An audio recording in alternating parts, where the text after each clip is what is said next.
Hablemos de un día que marcó la historia del metro en la Ciudad de México.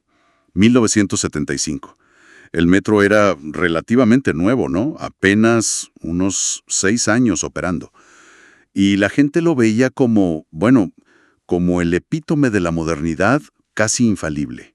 Se decía, fíjate, que era imposible que dos trenes chocaran ahí. Exactamente. Esa era la percepción generalizada. Un orgullo de la ingeniería, un símbolo de seguridad. La línea 2, donde ocurrió todo, llevaba incluso menos tiempo, solo 5 años. Iba de Tasqueña a Tacuba.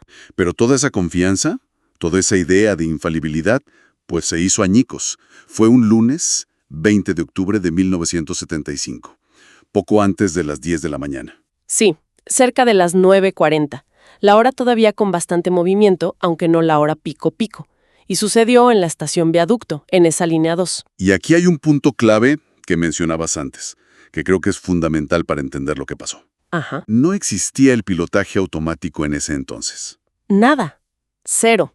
La operación dependía totalmente de los conductores, de su pericia, su atención y, claro, de las órdenes que recibían del puesto de control central. Todo era, digamos, manual y basado en comunicación por radio y señales. Y ese día, pues, lo impensable ocurrió. Un choque, una colisión por alcance. Así es.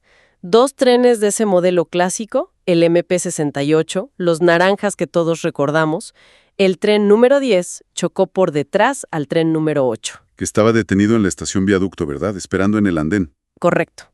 El tren 8 estaba parado en la plataforma esperando indicaciones para avanzar. Y el golpe fue brutal, me imagino. Fue el primer accidente grave del metro. El primero y, por mucho tiempo, el más mortífero. Un evento que sacudió a toda la ciudad. La pregunta inmediata fue, ¿cómo? ¿Cómo pudo pasar algo así? Vamos a reconstruir esa mañana. ¿Qué sabemos de la secuencia de eventos que llevó a la colisión? Bueno, la información que se consolidó apunta a una especie de efecto dominó.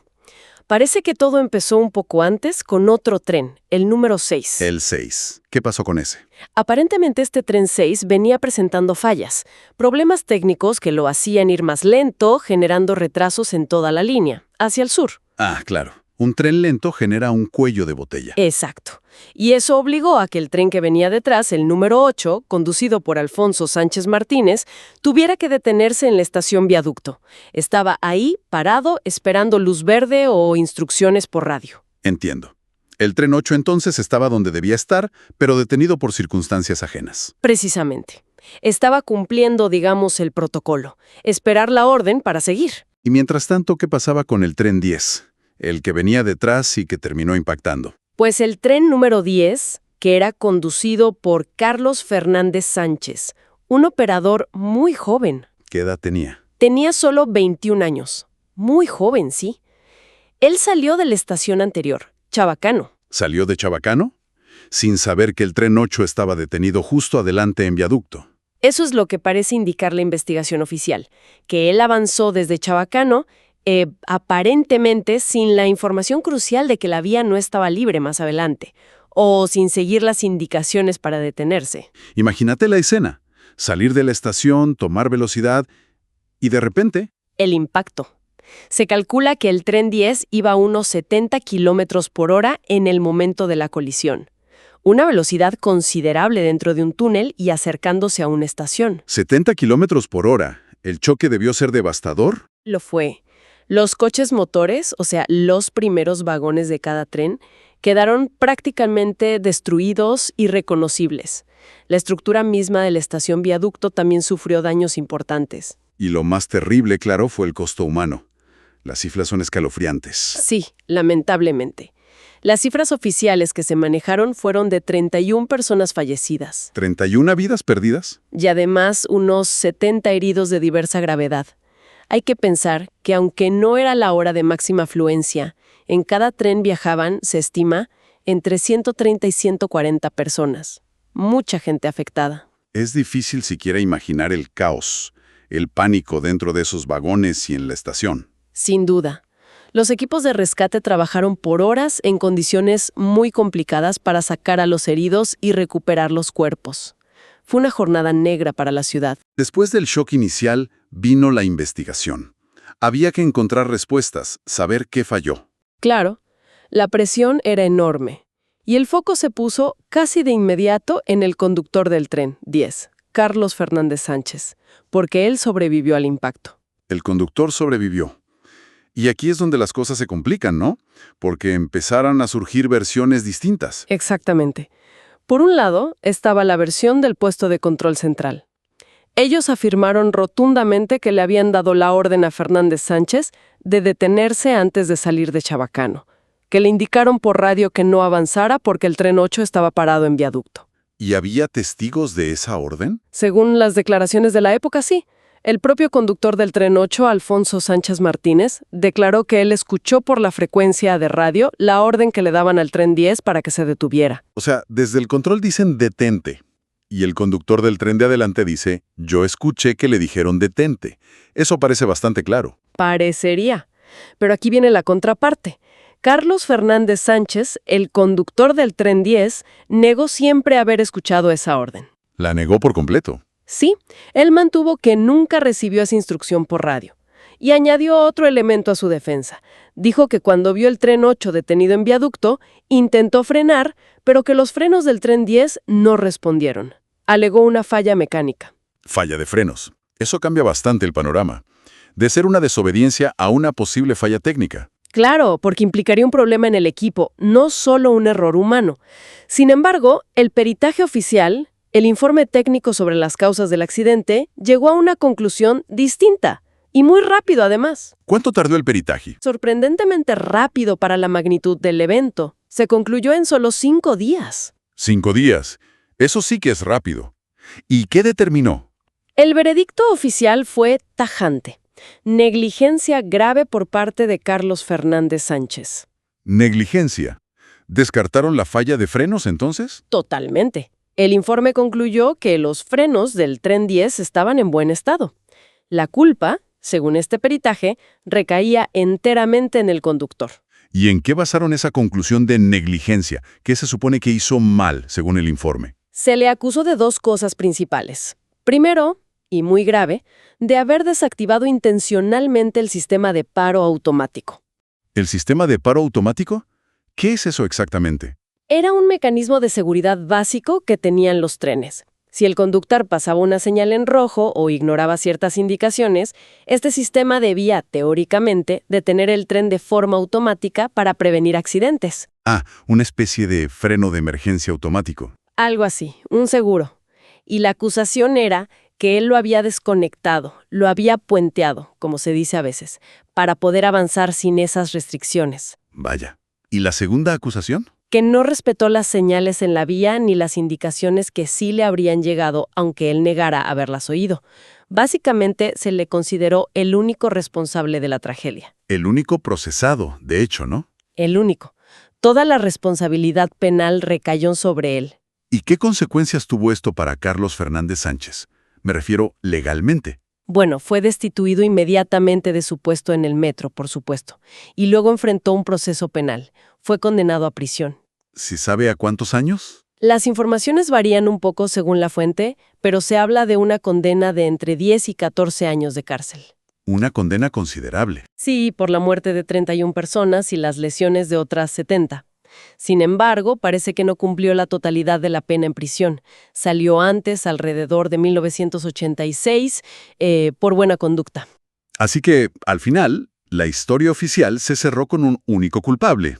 El conductor del tren 10 por negligencia. Esa fue la conclusión legal y oficial. Se cerró el caso atribuyéndolo a un error humano individual, a pesar de esa alegación persistente sobre la falla de frenos que él mantuvo.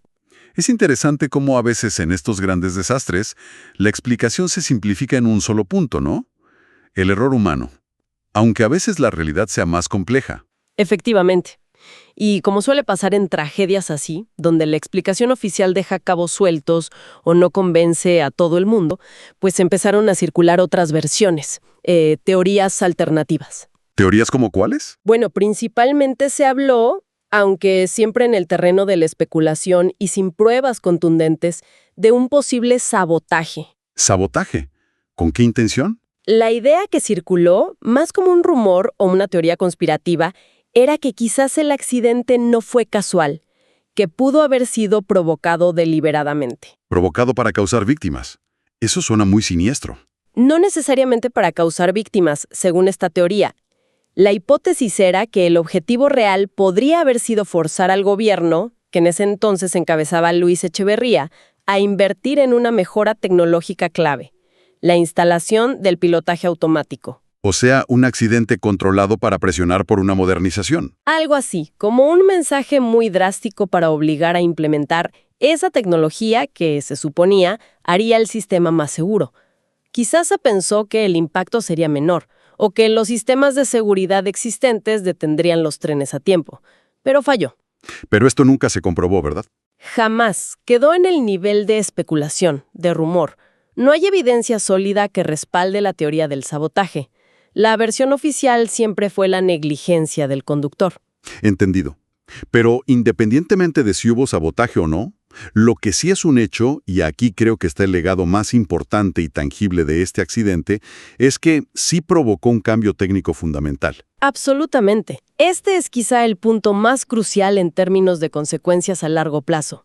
A raíz directa de la colisión en viaducto, se tomó una decisión que cambió para siempre la operación del metro. ¿Cuál fue esa decisión? Implementar, ahora sí de manera generalizada en toda la red, el sistema de pilotaje automático, el famoso PA. El PA, que hoy en día es estándar en el metro, ¿no? Totalmente.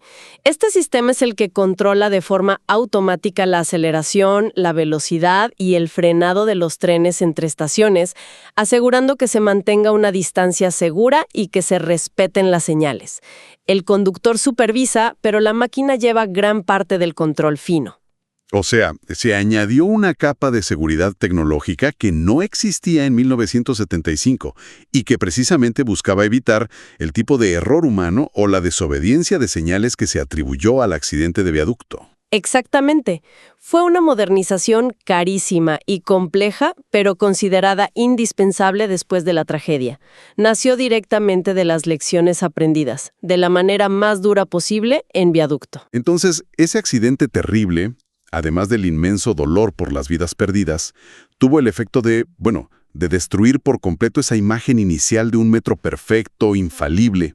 La pulverizó.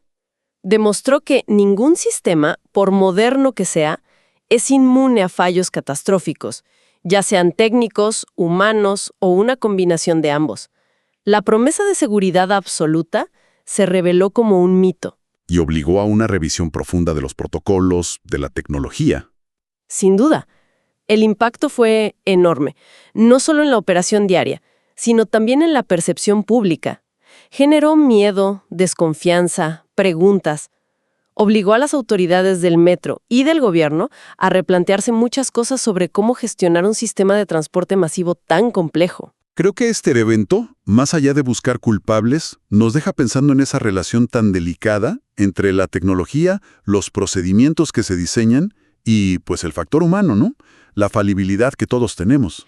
Precisamente, es una lección sobre la complejidad de los sistemas sociotécnicos. Tienes tecnología avanzada, tienes reglas, tienes personas operándola, y la interacción entre esos elementos no siempre es perfecta. ¿Cómo un sistema diseñado para ser seguro, presentado como casi perfecto, pudo fallar de una manera tan espantosa? Es una pregunta que resuena todavía hoy. Sí, y nos recuerda la importancia de la mejora continua, de no dar la seguridad por sentada, de aprender de los errores por trágicos que sean. El legado de aquel 20 de octubre de 1975 sigue presente, no solo en la memoria de las víctimas y sus familias, sino también en los sistemas y protocolos que buscan cada día evitar que algo así vuelva a ocurrir. Una historia trágica, pero también una que forzó un cambio necesario, aunque el costo fuera altísimo. Un costo humano irreparable, que nunca debe olvidarse.